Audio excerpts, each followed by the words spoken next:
आता पावसाळ्याच्या पूर्वीची जी तयारी असते त्याच्यामध्ये आपल्याला हे जे सखल भाग आहेत त्याच्या नोंदी तर आपल्याकडे ऑलरेडी आहेत. म्हणजे आपल्याला माहिती आहे की शहरामध्ये कुठे कुठे पाणी साचतं.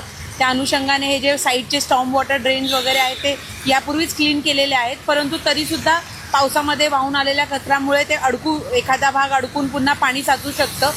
तर त्या अनुषंगाने आम्ही अशा सगळ्या स्पॉट्सला आमची जी घनकचरा व्यवस्थापन विभागांतर्गत कार्यरत जे आमचे कर्मचारी आहेत त्या सगळ्यांना अलर्ट पण दिलेला आहे आणि सगळे कर्मचारी अशा सगळ्या स्पॉट्सना आम्ही डिप्लॉय करून ठेवलेले आहेत, जेणेकरून काही अडचण आली तर त्या अडचणीवर मात करून आपल्याला नागरिकांना थोडंसं सहकार्य करता येईल. त्या अनुषंगाने आम्ही सगळीकडे टीम डिप्लॉय केलेल्या आहेत. तसेच आता तुम्ही बघितलं असेल ते पंप पण कार्यान्वित आहे. म्हणजे जे काही पाणी साचते ते पंपाद्वारे फेकलं जाते, त्यामुळे पाण्याची लेवल कमी करायला आपल्याला हेल्पसुद्धा होत आहे.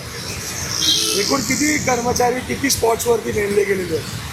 जे शहरातले तसं पाहायला गेलं तर प्रभाग समितीनिहाय पेटीनिहाय प्रत्येकाला आपापल्या कार्यक्षेत्रातले असे स्पॉट्स माहीत आहेत.